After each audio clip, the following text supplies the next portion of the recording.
राधा। ये वाणी पलटू साहब की थी। पलटू साहब बहुत उच्च कोटि के संत हुए और संतों ने जो वाणी कही वो उनके जीवन काल की जो अवस्था थी, हालात थे, उन बातों को देखते हुए लोगों में फैले हुए भ्रम, आडंबर, पाखंड, झूठ, उन चीज़ों को मिटाने के लिए उन्होंने अपनी वाणी कही। जिस प्रकार से ये भी पलटू साहब ने अपने जीवन की घटना को बताया। और बहुत बड़ी बात है, पारस पत्थर को सब जानते हो। पारस पत्थर होता है जिसको अगर लोहे के साथ छू दिया जाए तो सोना बना देता है। तो मामूली बात नहीं है कि लोहे को सोना बना दे कोई पत्थर, कोई चीज़, एकदम उसका स्वरूप बदल दे, कीमत बदल दे, उसका रंग रूप बदल दे, गुण बदल दे, ऐसी चीज़ कोई नहीं। लेकिन संतों ने तुलना गुरु के साथ की। और वैसे भी 4 प्रकार के जो गुरु कहे गए हैं उनमें पारस गुरु को भी बहुत अच्छा माना गया है। लेकिन गुरु को पारस पत्थर से ऊंचा बता दिया कबीर साहब। और उन्होंने अंतर करके भी कह दिया कि गुरु में और पारस में बड़ो अंतरो जान, वो लोहा कंचन करे गुरु कर ले आप समान। क्या अंतर बताया कि पारस पत्थर तो सिर्फ लोहे को सोना बना देगा, पारस नहीं बना सकता। वो पारस है, वो लोहे को सोना बना देगा, पारस नहीं बन सकता उससे। लेकिन गुरु इंसान को गुरु ही बना देगा, आप जैसा ही बना देगा। लेकिन पलटू साहब ने इस बात को कितने सुंदर ढंग से कह दिया कि सतगुरु सबको दे धर लेता ना ही कोई। पलटू पारस क्या करे, पारस पर बात लेके छोड़ी कि पारस में तो गुण है कि वो लोहे को सोना बना देगा। जब लोहे में खोट होगा तो वो सोना कैसे बनाएगा? पारस का खोट नहीं, वो लोहे में खोट है। कहने का मतलब ये है कि गुरु तो तुम्हें उसी प्रकार से बना देगा जैसे पारस लोहे को सोना बना देता है। लेकिन अगर शिष्य में ही खोट होगा तो गुरु उसको कैसे बना देगा? कबीर साहब इसको कहते हैं कि सतगुरु सबको देते हर लेता ना ही कोई। सतगुरु सबको देता है। आप कहोगे क्या देता है? देने वाली चीज़ क्या है? क्या चीज़ लेने के लिए आए हुआ?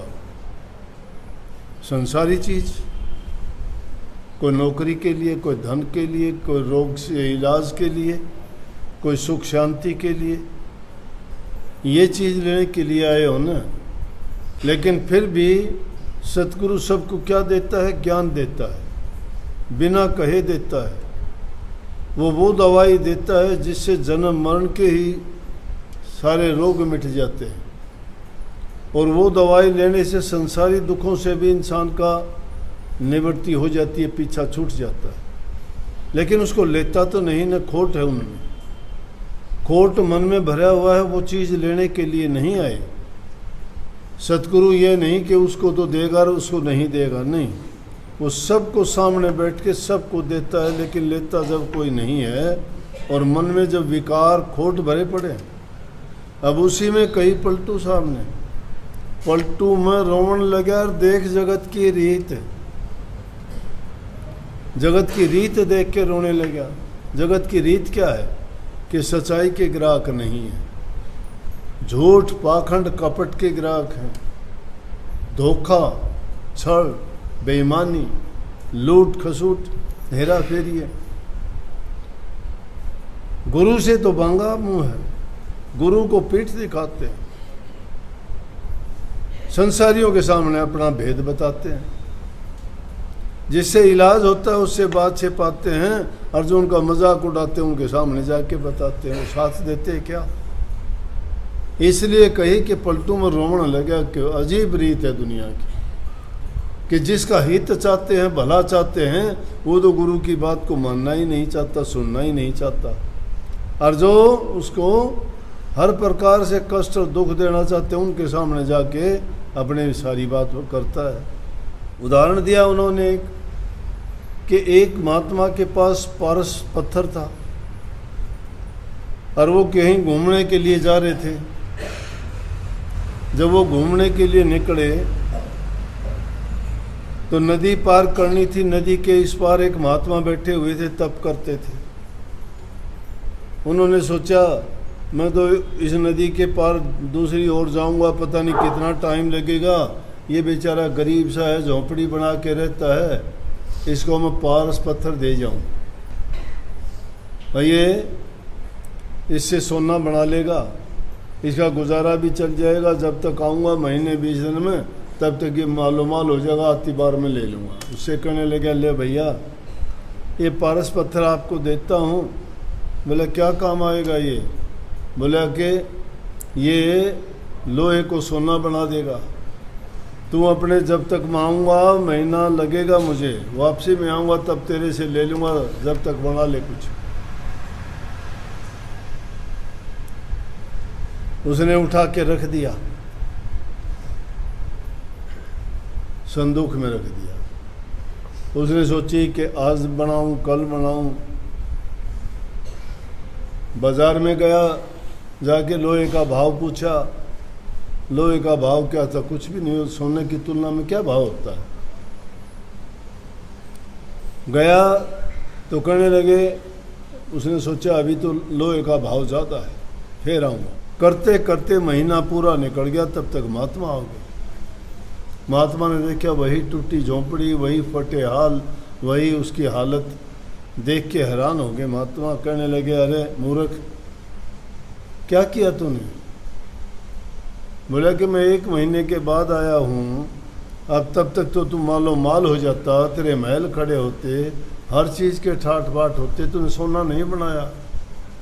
बोला सोना क्या बनाता, रोज़ाना जाता, लेकिन लोहे के भाव ऊंचे मिलते, तो मैंने सोचा थोड़ा सस्ता होगा जब बना लेंगे। बोला सस्ता होगा? लोहे का और सोने की तुलना है कोई? ये तो फिर भी उससे कई गुना ज़्यादा है, चाहे किसी भाव मिलता। तो ये तुलना करी इंसान के जीवन से। परमात्मा की भक्ति के लिए इंसान रोज़ाना बहाने बनाता है कि मैं कल से शुरू करूँगा, परसों से शुरू करूँगा, और आज काल के करते ही, आज कहे मैं काल बजुर, काल कहे फिर काल, आज काल के करत मर ओसर जासी चाल। आजकल करते करते ये मौसम बीत जाता है। इसी तरह से एक बार एक गुरु ने अपने शिष्य को दे दिया पारस, और दे के उसको रखवा दिया। बक्स में रखा तो बक्स लोहे का था। काफ़ी दिन के बाद महात्मा उससे कहने लगे अपने शिष्य से कि जा भाई वो पारस निकाल के लेके आ। लेके आया, लेके आके हैरान था। बोला गुरुजी आप तो बार बार कहा करते हो कि पारस से लोहे को सोना बना देता है, लेकिन इसने तो इस संदूक को सोने का नहीं बनाया, इतने दिन उसके अंदर रहा, ये संदूक के अंदर इतने दिन रहा और फिर भी उसको सोना नहीं बना, तो पारस सच्चा कि झूठा? बोला पारस तो सच्चा है, लेकिन मूर्ख इनके बीच के अंदर अंतरा था। ये चीज़ में जो लपेट के रखा था ये उस लोहे से छुआ ही नहीं।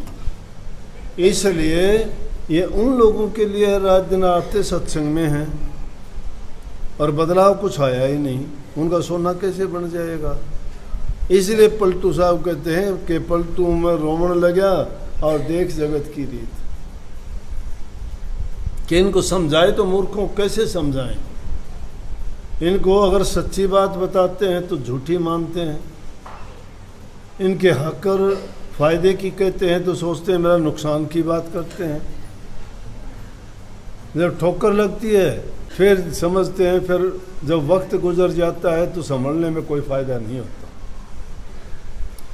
संतों के पास जाते हो, संत सब के लिए वचन एक जैसा सुनाते हैं ताकि उसको सुन के जो उस वचन को सत्य करके मानता है, कोई सोच ले कि पारस से कभी सोना बना है क्या, उनके लिए नहीं बनेगा। और जो सोच लेगा कि पारस से बनेगा तो उसके लिए बनेगा। बनने का तरीका भी जानेगा, जी किस तरह बनाऊंगा इसका। जो बनाना ही नहीं चाहता उसने पूछना भी नहीं है, ले जाके उठा के रख दिया, रखे रहो, बरसों तक रखे रहो, उस पर जंग लग जाएगी, वो किसी को कुछ नहीं बना सकता।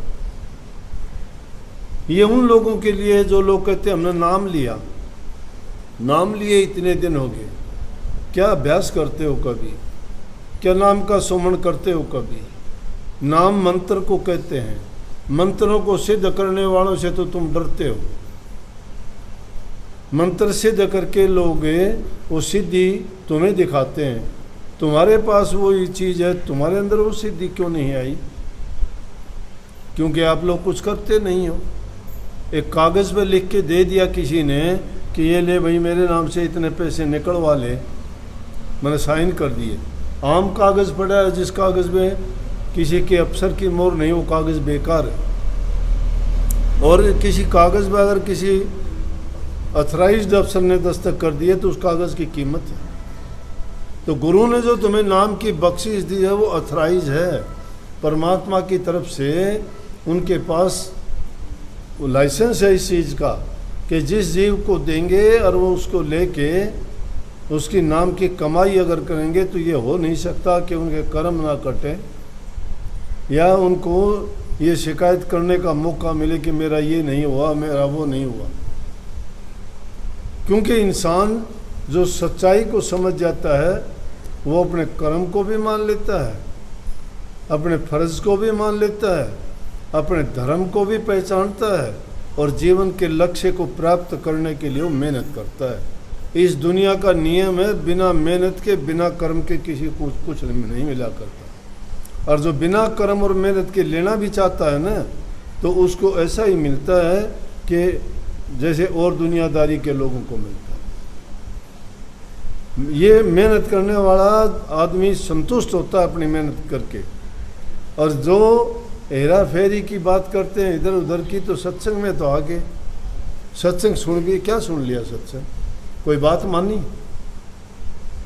बात एक भी नहीं मानते, कोई कपट निकला दिल से, झूठ छोड़ी क्या आपने, चोरी छोड़ी क्या, सबसे बड़ी झूठ, सबसे बड़ी चोरी, सबसे बड़ी लुका छिपी का खेल गुरु से ही खेलते हो।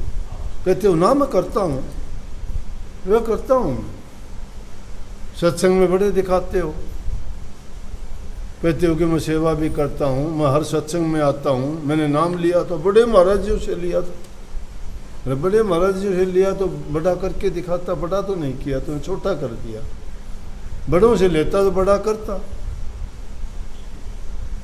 बड़े कब होगे जब छोटे बनो, जो छोटा ही नहीं बना बड़ा कैसे बन जाएगा।